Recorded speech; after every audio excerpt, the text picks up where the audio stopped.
আসসালামু আলাইকুম। আমন্ত্রণ বাংলাদেশন সংবাদে আপনাদের সাথে আছে আমি শাকিলা সোবহান। শুরুতেই বিআরবি কেবল সংবাদ শিরোনাম। সন্ত্রাস, জঙ্গিবাদ ও মাদকের বিরুদ্ধে অবস্থান শক্ত করতে আনসার ও ভিডিবিকে সজাগ থাকার নির্দেশ প্রধানমন্ত্রীর। নাইকো মামলায় হাজিরা দিলেন বেগম খালেদা জিয়া। প্রধানমন্ত্রী চাইলে চেয়ারপারসন মুক্তি পাবেন, অভিমত রিজভীর। বিএনপি ও জামায়াত সাম্প্রদায়িক মন্তব্য কাদেরের। প্রধানমন্ত্রীর কাছে বেগম জিয়ার মুক্তির আহ্বান, আদালতের প্রতি অশ্রদ্ধা বললেন তথ্যমন্ত্রী। ঠাকুরগাঁয়ে গ্রামবাসী বিজিবি সংঘর্ষে 4 জন নিহত, আহত 20, নিহতরা চোরা কারবারি দাবি বিজেপির।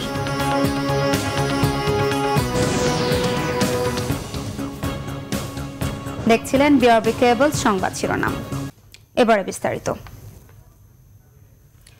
সন্ত্রাস, জঙ্গিবাদ ও মাদক দমনে সজাগ থাকতে আনসার ও ভিডিবিকে প্রস্তুত থাকার নির্দেশনা দিয়েছেন প্রধানমন্ত্রী শেখ হাসিনা।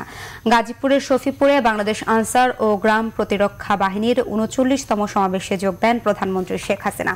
এ সময় প্রধানমন্ত্রীকে রাষ্ট্রীয় সালাম, গার্ড অফ অনার প্রদান করেন বাহিনীর সদস্যরা। এরপর 39তম জাতীয় সমাবেশের কুচকাওয়াজ পরিদর্শন করেন প্রধানমন্ত্রী। সেবা ও সাহসিকতার স্বীকৃতিপ্রাপ্ত বাহিনীর সদস্যদেরকে ব্যাচ পরিয়ে দেন প্রধানমন্ত্রী। 5 আনসার সদস্যকে দেয়া হয় মরণোত্তর পদক। পরে প্রধানমন্ত্রী তার দিক নির্দেশনামূলক বক্তব্যে সন্ত্রাস, জঙ্গিবাদ, মাদকের বিরুদ্ধে নিজের শক্ত অবস্থানের কথা জানিয়ে আনসার ও ভিডিবিকে এ বিষয়ে প্রস্তুত থাকার নির্দেশ দেন।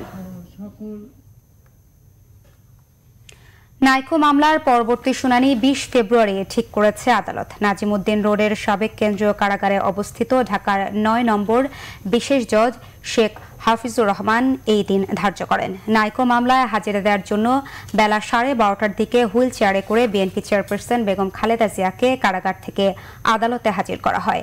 পরে মামলার অভিযোগ গঠনের শুনানি শুরু হয়। শুনানিতে ব্যারিস্টার মওদুদ আহমদ বলেন, নাইকো মামলার এফআইআর, তদন্ত, আলামত কোনোটাই সঠিক হয়নি। এ মামলা চলতে পারে না। ব্যক্তিগত চিকিৎসক দিয়ে চেক আপ করিয়ে বেগম খালেদা জিয়ার সুচিকিৎসার ব্যবস্থার আবেদন জানান আইনজীবীরা। অন্যদিকে দুদকের আইনজীবী মোশাররফ হোসেন কাজল বলেন, মামলার এফআইআর, তদন্ত সবকিছু ঠিকই আছে, আর বেগম খালেদা জিয়াও সুস্থ আছেন। কানাডীয় প্রতিষ্ঠান নাইকোর সঙ্গে অস্বচ্ছ চুক্তির মাধ্যমে রাষ্ট্রের আর্থিক ক্ষতি সাধন ও দুর্নীতির অভিযোগে খালেদা জিয়া সহ 5 জনের বিরুদ্ধে 2007 সালে মামলা করেছিল দুর্নীতি দমন commission. BNP chairperson Begum Khaleda জিয়ার অসুস্থতা আরও বেড়েছে বলে জানিয়েছেন দলটির সিনিয়র যুগ্ম মহাসচিব রুহুল কবির রিজভী। নয়াপল্টনের দলীয় কার্যালয়ে এক সংবাদ সম্মেলনে তিনি এই মন্তব্য করেন। রিজভী বলেন, অসুস্থ হলেও বেগম খালেদা জিয়ার সুচিকিৎসার কোনো ব্যবস্থা নেয়নি সরকার। চিকিৎসার জন্য বিএনপি চেয়ারপারসনের নিঃশর্ত মুক্তির দাবি করেন তিনি। রিজভী অভিযোগ করেন, রাজনীতি থেকে দূরে সরিয়ে রাখতেই জামিনযোগ্য মামলাতেও জামিন না দিয়ে কারাগারে আটকে রাখা হয়েছে বেগম খালেদা জিয়াকে। প্রধানমন্ত্রী চাইলেই বেগম খালেদা জিয়া মুক্তি পাবেন বলেও মন্তব্য করেন বিএনপির সিনিয়র এই যুগ্ম মহাসচিব।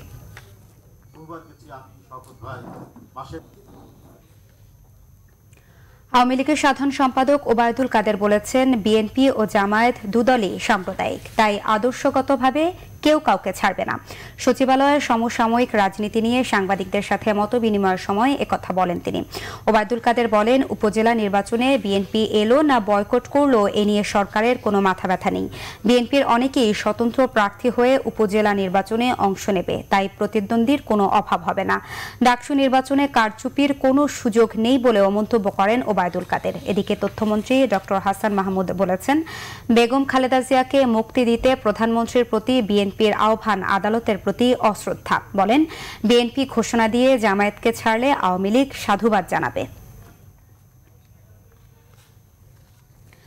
ঠাকুরগাঁওয়ের হরিপুরে বিজিবির সঙ্গে এলাকাবাসীর সংঘর্ষে 4 জন নিহত হয়েছেন। এতে আহত হয়েছে অন্তত 20 জন।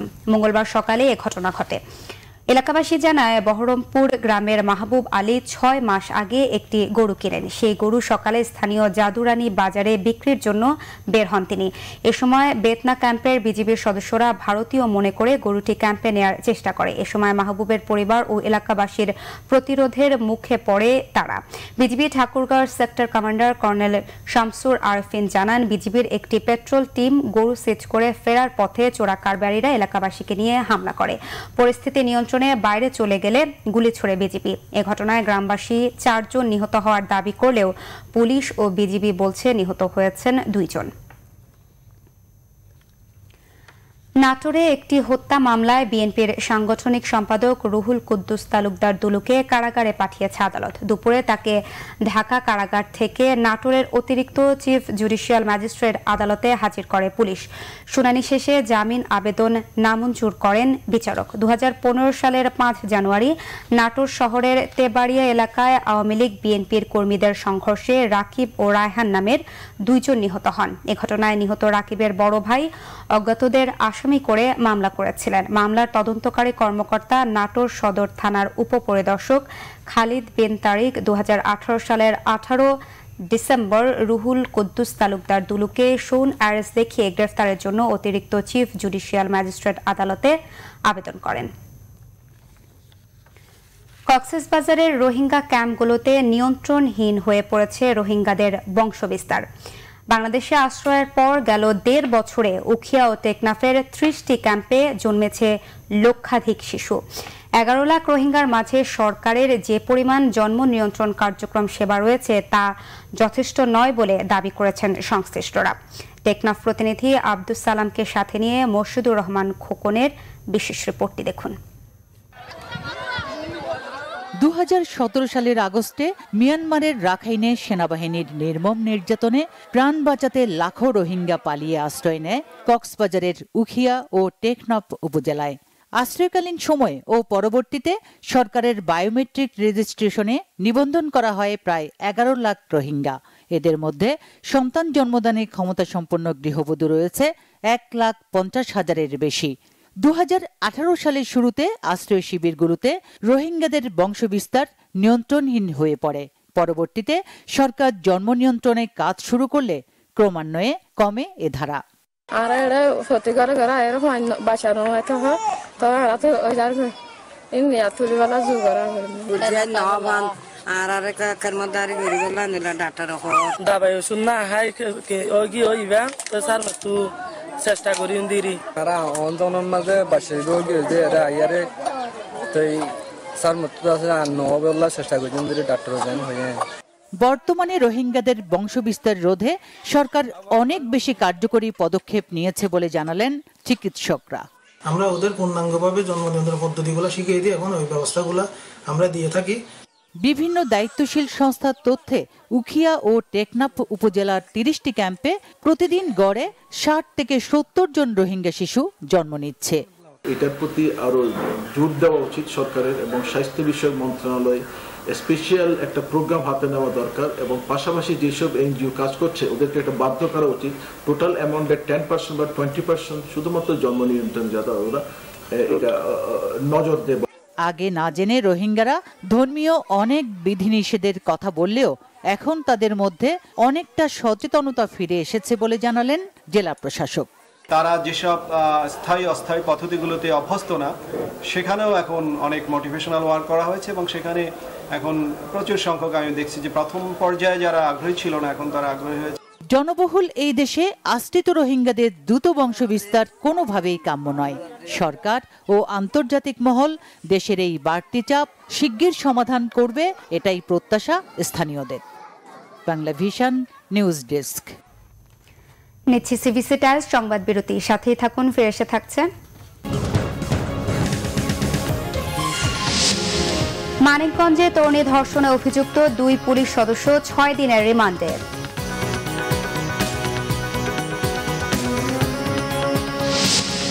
প্রশ্নপত্রে ভুলের কারণে যশোর বোর্ডে এসএসসির তথ্য ও যোগাযোগ প্রযুক্তি বিষয়ের পরীক্ষা বাতিল।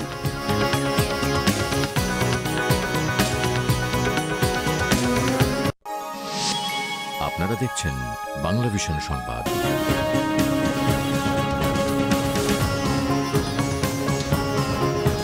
স্বাগত আরেকবার বাংলা ভিশন সংবাদে। মানিকগঞ্জে তরুণী ধর্ষণে অভিযুক্ত 2 পুলিশ সদস্যকে 6 দিনের রিমান্ডে নেওয়া হয়েছে। মঙ্গলবার দুপুরে এসআই সেকান্দার হোসেন ও এএসআই মাজহারুল ইসলামকে জুডিশিয়াল ম্যাজিস্ট্রেট আদালতে তোলা হয়। তাদের 10 দিনের রিমান্ড চায় পুলিশ। বিচারক মোহাম্মদ গোলাম সারোয়ার 6 দিনের রিমান্ড মঞ্জুর করেন। বুধবার ডাকবাংলোতে আটকে এক তরুণীকে ধর্ষণ করে 2 পুলিশ কর্মকর্তা। শুক্রবার সকাল পর্যন্ত তাকে আটকে রাখা হয়। ছাড়া পেয়ে ওই তরুণী মানিকগঞ্জ পুলিশ সুপারের কাছে লিখিত অভিযোগ করেন। ওই দিনই অভিযুক্তদের থানা থেকে প্রত্যাহার করা হয়। ঘটনা তদন্তে অতিরিক্ত পুলিশ সুপার হাফিজুর রহমানকে প্রধান করে 2 সদস্যের কমিটি গঠন করা হয়। প্রাথমিকভাবে ঘটনার সত্যতা পাওয়া গেছে বলে জানায় তদন্ত কমিটি। সোমবার রাতেই 2 পুলিশ কর্মকর্তাকে গ্রেফতার করা হয়। প্রশ্নপত্রে ভুলের কারণে এসএসসিতে যশোর বোর্ডের তথ্য ও যোগাযোগ প্রযুক্তি আইসিটি বিষয়ের পরীক্ষা বাতিল করা হয়েছে। পরীক্ষার নৈর্ব্যক্তিক অংশের প্রশ্নপত্র বিতরণের পর ভুল ধরা পড়ে। এরপর কর্তৃপক্ষ পরীক্ষা বাতিলের ঘোষণা দেয়। যশোর মাধ্যমিক ও উচ্চ মাধ্যমিক শিক্ষা বোর্ডের পরীক্ষা নিয়ন্ত্রক মাধব চন্দ্র রুদ্র জানিয়েছেন, বিজি প্রেসের মুদ্রণ ত্রুটির কারণে এই সিদ্ধান্ত নেওয়া হয়েছে। এই পরীক্ষার বিষয়ে পরবর্তীতে বিজ্ঞপ্তির মাধ্যমে জানিয়ে দেওয়া হবে। শিক্ষার্থীরা জানান, প্রশ্নে আইসিটি বিষয়ের পাশাপাশি ক্যারিয়ার শিক্ষার প্রশ্নও ছিল। বিষয়টি হল পরীক্ষককে জানান তারা। এরপর বিষয়টি বোর্ড কর্তৃপক্ষের নজরে আসে। ভোলার দৌলতখানে এক স্কুলের প্রধান শিক্ষকের হামলায় এক মাদ্রাসার 8 ছাত্রছাত্রী এবং এক শিক্ষার্থীর বাবা আহত হন। এ ঘটনায় মামলার পর এই প্রধান শিক্ষককে গ্রেফতার করেছে পুলিশ। এলাকাবাসী জানায়, নলগোড়া দাখিল মাদ্রাসার 8 ছাত্রছাত্রী ইংরেজি দ্বিতীয় পত্র পরীক্ষা দিতে অটোরিকশা ভাড়া করে দৌলতখান পরীক্ষা কেন্দ্রে যাচ্ছিল। পথে নলগোড়া শরীফ বাড়ি মাধ্যমিক বিদ্যালয়ের প্রধান শিক্ষক মিজান ওই অটোতে উঠতে চাইলে সিট না থাকায় অটো চালক না থামিয়ে চলে যায়। পরে ওই শিক্ষার্থীরা পরীক্ষা শেষে ফেরার পথে মিজান অটো থামিয়ে চালককে জামাল সহ শিক্ষার্থীদের নামিয়ে এলোপাতাড়ি মারধর ও শ্লীলতাহানি ঘটায়। শিক্ষার্থীদের বেশিরভাগই ছিল মেয়ে। এ সময় এক অভিভাবকও গুরুতর আহত হন। আহতদের চিৎকারে স্থানীয় লোকজন গিয়ে তাদের উদ্ধার করে ভোলা সদর হাসপাতালে নিয়ে ভর্তি করে। দৌলতখান পরীক্ষা কেন্দ্র সচিব এম এ সামাদ বলেন, যেসব শিক্ষার্থী আহত হয়ে হাসপাতালে ভর্তি আছে তাদের পরীক্ষা হাসপাতালে নেওয়া হবে। ভোলা জেলা অতিরিক্ত জেলা প্রশাসক ও পুলিশ ঘটনাস্থল পরিদর্শন করেছেন। সাতক্ষীরার ব্রহ্মরাজপুরে এক গৃহবধূর ঝুলন্ত লাশ উদ্ধার করেছে পুলিশ। ঘটনায় জড়িত সন্দেহে আটক করা হয়েছে 3 জনকে। মঙ্গলবার সকালে শ্বশুর বাড়ি থেকে গৃহবধূ আখি বোসের ঝুলন্ত লাশ উদ্ধার করা হয়। সদর উপজেলার ব্রহ্মরাজপুর পুলিশ ফাঁড়ির এসআই হাসানুজ্জামান জানান, জিজ্ঞাসাবাদের জন্য নিহত আখির স্বামী অরূপ বোস, শ্বশুর এসকে বোস ও শাশুড়ি অশোকা বোসকে আটক করা হয়েছে। তিনি আরও জানান, উদ্ধারের সময় আখির লাশ ফ্যানের সাথে ওড়না পেঁচানো অবস্থায় থাকলেও পা দুটো মেঝেতে ছিল। এ সময় তার নাক থেকে দুর্গন্ধযুক্ত বিষাক্ত পানি বের হচ্ছিল বলেও জানান তিনি। নিহতের দেহে আঘাতের কোনো চিহ্ন পাওয়া যায়নি। এটি হত্যা না আত্মহত্যা তা তদন্ত করা হচ্ছে। কিশোরগঞ্জের নিকলি উপজেলার ডুবো সড়কগুলোর বেশিরভাগই ভেঙে গিয়ে চলাচলের অনুপযোগী হয়ে পড়েছে। বেহাল এসব সড়কের কারণে মানুষকে সীমাহীন ভোগান্তি পোহাতে হচ্ছে। প্রায় প্রতিদিনই ঘটছে দুর্ঘটনা, ফলে দুর্ভোগের শেষ নেই এলাকাবাসীর। হাওর অধ্যুষিত কিশোরগঞ্জের নিকলিতে ছোট বড় মোট 25টি ডুবো সড়ক রয়েছে। রড, কংক্রিট ও সিমেন্ট দিয়ে নির্মিত সড়কগুলোর বেশিরভাগই ভাঙাচোরা। সড়কগুলোতে সিমেন্টের প্রলেপ খসে পড়ে পাথর সরে গেছে, রডও উঠে পড়েছে। বিভিন্ন স্থানে ভেঙে গিয়ে বড় বড় গর্তের সৃষ্টি হয়েছে। বর্ষা মৌসুমে এ সড়কগুলো পানিতে ডুবে থাকে আর শীতকালে চলাচলের উপযোগী হয়। এর সময়টাতে শুধু যান চলাচলই নয়, কাটা ধান এসব সড়ক দিয়েই ঘরে তোলা হয়, ফলে দুর্ভোগের শেষ নেই এলাকাবাসীর। চলাচল অনুপযোগী, এই ভেঙে গেছে, কোনো না কোনো দুর্ঘটনা প্রতিদিন ঘটতেছে। জমি জামার ধান টান নিতে খুবই সমস্যা হয় ভাই। এই পরিমাণ পানি হয়, পানি চলতে সমস্যা হয়, চলতে সমস্যা হয়, লিখতে যেতে পারি না। ইদানিং রাস্তাটা একবার শেষ হয়ে গেছে গা, যার ফলে আমরা গাড়ি নিব দূরের কথা, হাইটে চলাফেরা করতে পারি না। ভাঙাচোরা সড়কগুলো চলতি বছরের সংস্কার করে চলাচলের উপযোগী করার আশ্বাস দিলেন নিকলি উপজেলা প্রকৌশলী। 2019 সালের ভিতরে এগুলো বাস্তবায়ন সম্পন্ন হলে নিকলি রোড নেটওয়ার্কটা মোটামুটি একটা স্টেবল পর্যায়ে চলে যাবে।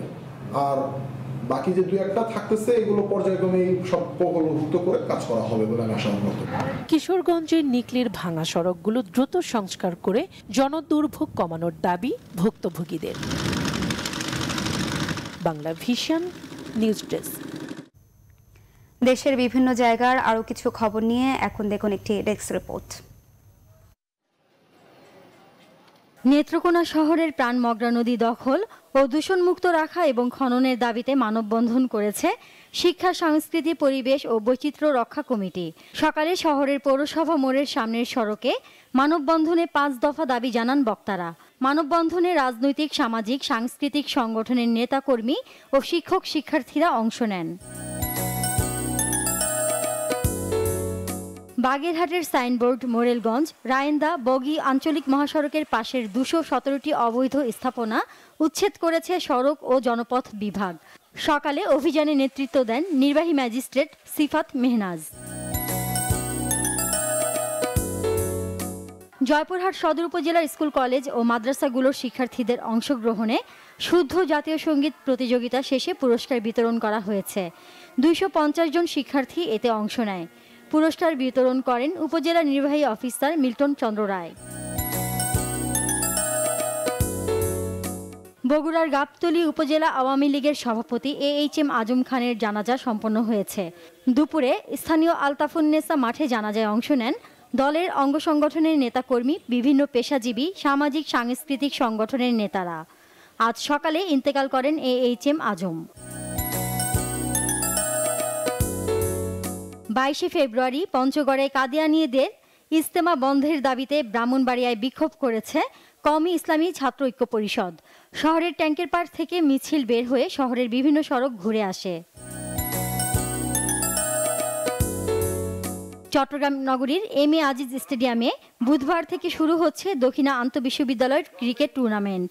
এই টুর্নামেন্টে অংশ নেবে 7টি বিশ্ববিদ্যালয়। চট্টগ্রাম ক্লাবে সংবাদ সম্মেলনে এ তথ্য জানান চট্টগ্রাম জেলা ক্রীড়া সংস্থার সাধারণ সম্পাদক ও সিটি মেয়র আজম নাসির উদ্দিন। টাঙ্গাইল প্রেস ক্লাবের আয়োজনে উদ্বোধন করা হয়েছে আন্তঃ উপজেলা ক্রিকেট টুর্নামেন্ট। উদ্বোধন করেন অ্যাডভোকেট জোহাইরুল ইসলাম MP। এতে বিশেষ অতিথি ছিলেন পুলিশ সুপার সঞ্জিত কুমার রায়। উদ্বোধনী ম্যাচে মুখোমুখি হয় ঘাটাইল প্রেস ক্লাব ও দেলদুয়ার প্রেস ক্লাব। কুড়িগ্রাম শহরের ঐতিহ্যবাহী শিশু নিকেতন স্কুলে বার্ষিক ক্রীড়া প্রতিযোগিতা অনুষ্ঠিত হয়েছে। দিনব্যাপী অনুষ্ঠানের উদ্বোধন করেন জেলা প্রশাসক সুলতানা পারভিন। আশুলিয়ায় প্রতিবন্ধীদের মাঝে হুইলচেয়ার বিতরণ করেছে একটি বেসরকারি সংস্থা। এ সময় অসহায় শিক্ষার্থীদের মাঝে শিক্ষা উপকরণ এবং দুস্থদের মাঝে কম্বল বিতরণ করা হয়। Nazneen Akter, Bangla vision news desk. সংবাদ শেষ করব বিআরবি কেবল সংবাদ শিরোনামগুলো আরেকবার জানিয়ে। সন্ত্রাস, জঙ্গিবাদ ও মাদকের বিরুদ্ধে অবস্থান শক্ত করতে আনসার ও বিডিপিকে সজাগ থাকার নির্দেশ প্রধানমন্ত্রীর। নাইকো মামলায় হাজিরা দিলেন বেগম খালেদা জিয়া। প্রধানমন্ত্রী চাইলেই চেয়ারপারসন মুক্তি পাবেন, অভিমত রিজভীর। বিএনপি ও জামায়াত সাম্প্রদায়িক মন্তব্য কাদেরের। প্রধানমন্ত্রীর কাছে বেগম জিয়ার মুক্তির আহ্বান আদালতের প্রতি অশ্রদ্ধা, বললেন তথ্যমন্ত্রী। ঠাকুরগাঁয়ে গ্রামবাসী বিজিবি সংঘর্ষে 4 জন নিহত, আহত 20, নিহতরা চোরা কারবারি, দাবি বিজিবির।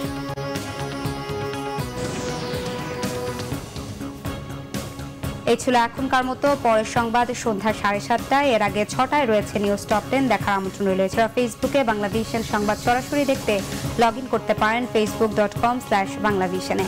এতক্ষণ সাথে থাকায় ধন্যবাদ সবাইকে।